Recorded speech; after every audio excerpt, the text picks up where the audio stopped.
Ayat ini memotivasi saya dalam melangkah kepemimpinan saya. Karena saya percaya keadilan adalah milik semua manusia yang takut akan Tuhan tanpa memandang agama, suku atau latar belakang. Yang mulia majelis hakim, saudara-saudara yang saya kasihi, di balik senyum saya di ruang sidang ini, saya menyembunyikan luka yang dalam. Saya membaca penghinaan, saya mendengar fitnahan, dan juga melihat dan mendengar keluarga, istri saya dan anak-anak saya turut dihina, direndahkan, dan dituduh sebagai keluarga pencuri. Mereka menangis dan hanya diam karena kehilangan martabat yang kami jaga sepanjang hidup dan pelayanan saya dan istri selaku pendeta.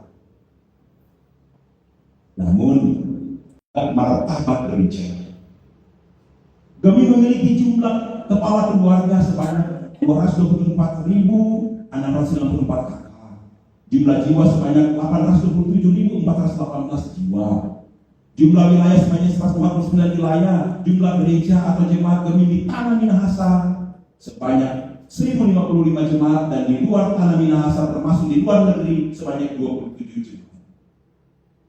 Kini ketika saya berada di ruang sidang ini, saya tahu Tuhan sedang menguji saya, tapi saya juga percaya Tuhan bekerja melalui hati nurani yang mulia majelis hakim.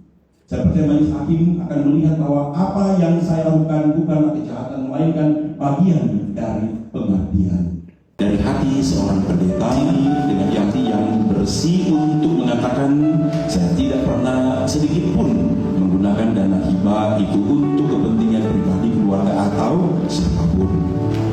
Dana hibah yang kami terima dari pemerintah Provinsi Sulawesi Utara tidak pernah kami anggap sebagai uang kami. Seluruh dana hibah tersebut telah digunakan seluruhnya untuk kepentingan gereja, pendidikan, pelayanan sosial, dan pembangunan fasilitas umum yang bermanfaat bagi masyarakat luas. Dana yang dituduhkan sebagai alat korupsi itu sejatinya adalah benih berkat yang telah tumbuh menjadi pohon-pohon di hadapan. Tidak ada niat jahat di sana, tidak ada kepentingan pribadi, tidak ada yang kami sembunyikan. Semua kami lakukan dengan hati yang tulus dan niat untuk beruji. Namun saya tak pernah menyangka ujian ini datang dalam bentuk tuduhan seberat ini. Namun niat saya murni. Saya tidak mencari keuntungan. Saya hanya ingin menggunakan pemberian negara ini untuk membawa manfaat bagi jemaat dan masyarakat. Di balik senyum saya di ruang sidang ini, saya menyembunyikan luka yang dalam. Saya membaca penghinaan, saya mendengar fitnahan, dan juga melihat dan mendengar keluarga, istri saya dan anak-anak saya turut dihina, direndahkan, dan dituduh sebagai keluarga pencuri.